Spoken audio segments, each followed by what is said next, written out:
Grazie colleghi di Udine, buonasera a tutti dalla redazione Alto Adriatico. Allora, il primo ospite di oggi, vedete vicino a me, Stefano Valdegamberi, consigliere regionale dell'UDC del Veneto.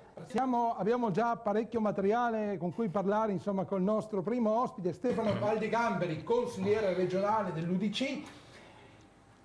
Che dire delle riflessioni del presidente della provincia Muraro di Treviso? Ho ascoltato con attenzione vedere un Muraro trasformato che diventa europeista quando sono sempre stati contro l'Europa. Per esempio che Bossi ultimamente richiama spesso l'Europa, ma mi ricordo fino a poco tempo fa invece le grandi battaglie della Lega appunto contro l'Unione Europea, che è ritenuta un qualcosa di lontano, di burocrati eccetera.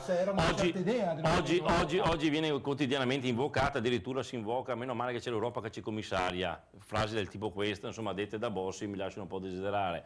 Sembrano frasi di Prodi, sì, ma no, sono frasi ormai, si vede che ha cambiato strategia la Lega, si sta cercando, uno vede che gli slogan che ha usato fino adesso non funzionano più, occorre cantierarne di nuovi, ma la cosa che vorrei dire a Muraro, io le province le avrei tolte tutte. Se si fa una riforma non si toglie solo una, ma si tolgono tutte le province, si deve avere il coraggio di fare riforme strutturali, di accorpare i comuni e rendere più forti, e rendere forte il comune come front office della pubblica amministrazione, delle istituzioni nei confronti dei cittadini, rafforzare le province, quindi togliere le province a livello intermedio, e ovviamente anche le regioni sono esentate da interventi, dobbiamo fare meno società partecipate,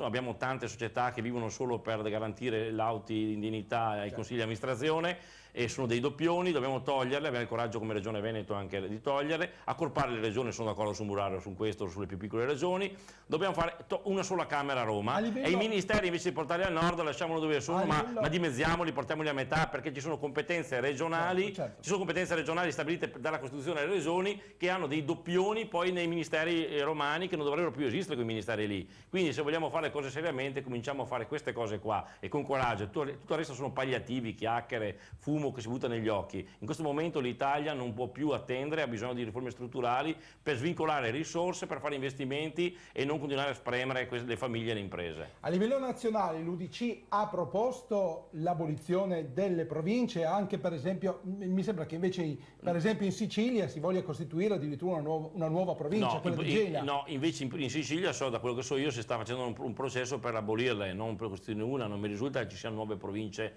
in arrivo. La proposta dell'UDC è molto chiara, siamo stati quelli che hanno votato a Roma insieme all'Italia dei Valori in quel caso lì contro le province, nel senso per l'abolizione delle province, in coerenza con il nostro programma elettorale, come era scritto nel programma elettorale del PDL e anche della Lega, poi si vede che strada facendo hanno cambiato idea, come ha cambiato idea su molte altre cose, siamo ancora di questa idea, anzi abbiamo detto perché andare a togliere solo le province più piccole, le province o vanno tolte tutte o neanche una, non si può fare le cose così che non hanno nessun significato in termini anche di valore economico.